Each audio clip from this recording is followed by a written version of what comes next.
But in fact, reducing the overall portion of the population that's made up of temporary residents could have a positive impact on housing pressures that we're seeing in communities as we continue to accommodate longer-term population growth through a sustained and well-planned permanent residency immigration strategy. Respectfully, Minister, though, those numbers in international students didn't just pop up overnight. In fact, they increased quite substantially while you were minister, and your government didn't pursue any of those policies. I understand what you're saying, that it's not the same as permanent immigration, but now you have imposed caps, a policy lever that was available to you earlier. The Canadian press reported that your department, when you were minister, was warned about the very specific impact temporary immigration as well as permanent immigration could have on housing prices, and yet you chose at that juncture not to act. Is it political that you're deciding now to act, and why didn't you before?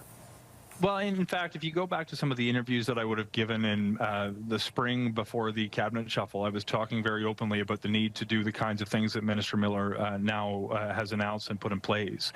If you look at some of the challenges that existed at the time, what we ended up seeing was multiple cohorts of students running into one another. At the same time, the colleges and universities were increasing international student enrollment far beyond what was projected to deal with revenue challenges that they were having coming out of the pandemic. We had, when the borders were closed, a couple of years where students weren't actually coming to Canada. When the borders opened back up and we saw multiple cohorts come to arrive at once, and the number of study permits that institutions were requesting was growing rapidly, we had a huge number of people who arrived more or less at the same time. Respectfully, Minister, you weren't powerless. Clearly now you've instituted policies that show you weren't.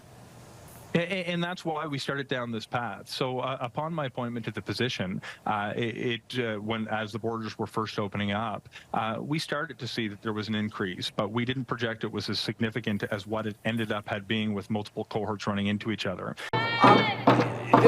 It's really important to understand the context around immigration. Every year we bring in about 450, now close to 500,000 permanent residents a year. And that is part of the necessary growth of Canada. It benefits our citizens, our communities, it benefits our economy. These are the levels that we have stabilized and grown steadily over the past years, because that's what Canada needs to continue to have a strong economy and strong communities. However, over the past few years, we've seen a massive spike in temporary immigration, whether it's temporary foreign workers or whether it's international students in particular, that have grown at a rate far beyond what Canada has been able to absorb. To give an example, in 2017, 2% of Canada's population was made up of temporary immigrants. Now, we're at 7.5% of our population comprised of temporary immigrants. That's something that we need to get back under control, both for the benefits of those people, but as international students, we're seeing increasingly vulnerable to mental health challenges, to not being able to thrive and get the education they want, but also increasingly more and more businesses relying on temporary foreign workers in a way that's driving down wages in some sectors. So we want to get those numbers down.